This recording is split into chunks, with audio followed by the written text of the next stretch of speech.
the real how. Yeah, of course, I'll give you the real how. Give me the real. Yeah. I was with Kyle McGorman, old bandmate of mine. Yeah, shout out to Kyle McGorman. Knew a lot of my music and knew a lot of shit. I made him, well, he had played drums for a long time. He did drums on some of my recordings. But I made him learn how to play the bass, too, because he had a very good ear, very good at singing, so he could pick up the scales and shit real quick. So I would teach him the bass, and he was locked down on it, you know? So one time, hanging out with Kyle McGorman and his roommate out at Western, I remember somebody saying it seemed like the Wizard of Oz, because it was just so fantastical and, you know, just kind of mystical out there. Yeah. And we go back to my dorm, and I sit Kyle down with the bass. Like, all right, you know, I want you to play this kind of a rhythm. I want you to go do do do do do do do. You know. He's like, what do you mean? What is that? I'm like, okay, well, let's count it out. You know. So count it out. The idea I had was 11/8.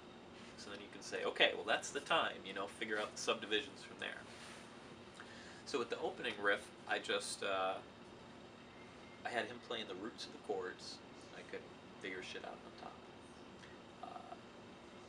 Then I had him play a little riff on the bass.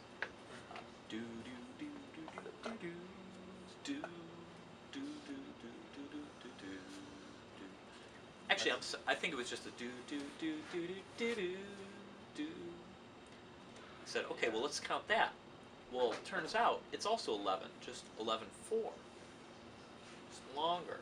So both ideas I had were in the same 11 kind of set.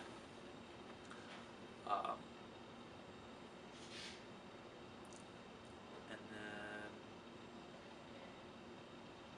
yeah, those were the riff-based ideas I came up with that in the time. And just some of the kind of basic chords and chord progression of the 11/8.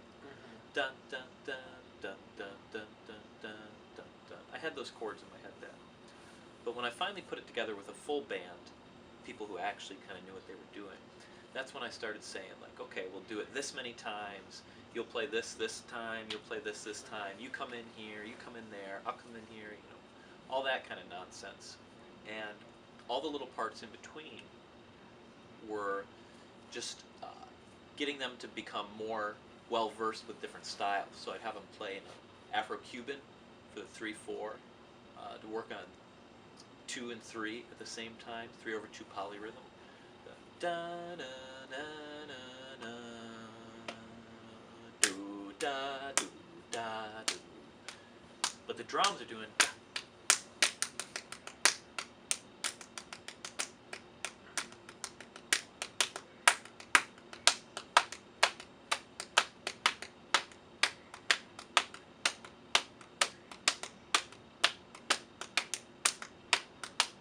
So my right hand is 3. And this is 2.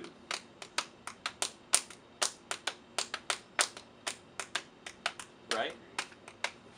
Both happen at the same time, you know. Just 2 or 3 polyrhythm and stuff. So work on that stuff, had the chords going. It's just dun,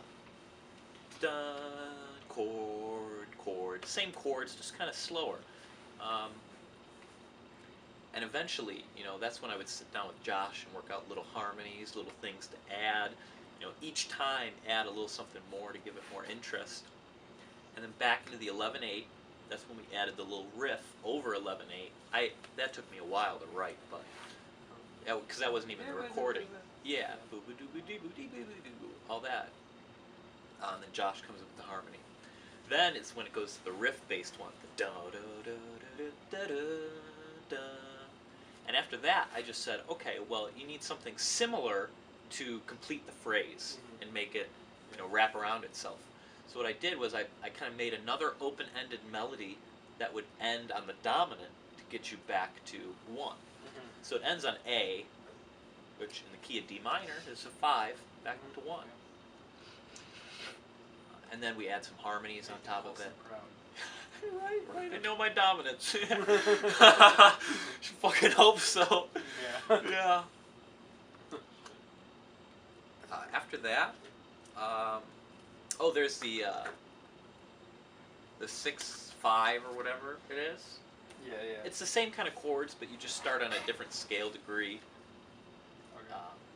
Instead of it being, 1 5 4, it's like 4 1 5. It's different shit, kind of. Okay. Yeah.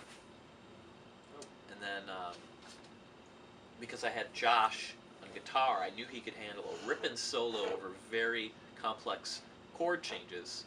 So I said, immediately at one point, we'll just cut into a 4/4 funk kind of groove, and I'll put it over these very complex, chord changes. And then, Of course, it tells you. yeah, it's weird. I mean, they're weird chords too. Yeah, you wouldn't think. It's another song. It's another one of those songs. I feel like that happens with Spectrum songs all the time. You don't realize how complicated they are because you guys are performing it so well. Because I had them learn it in and out. I mean, you see me at rehearsals, I'll bust their asses so they remember these tweaky little details. But yeah, but you would not think that it's so technically challenging. Like, I would describe music as very progressive music, but sometimes you just don't hear it. You're just like, oh, there's some good rock band. Right. You don't even think about it. It's so good because you don't even think about it. You don't want the audience to know that your music's hard. That's the point. Yeah, you don't want them to hear it and be like, oh, that's hard. Yeah. You just want them to enjoy it and listen to it. Alright, that one's... Glad you got that.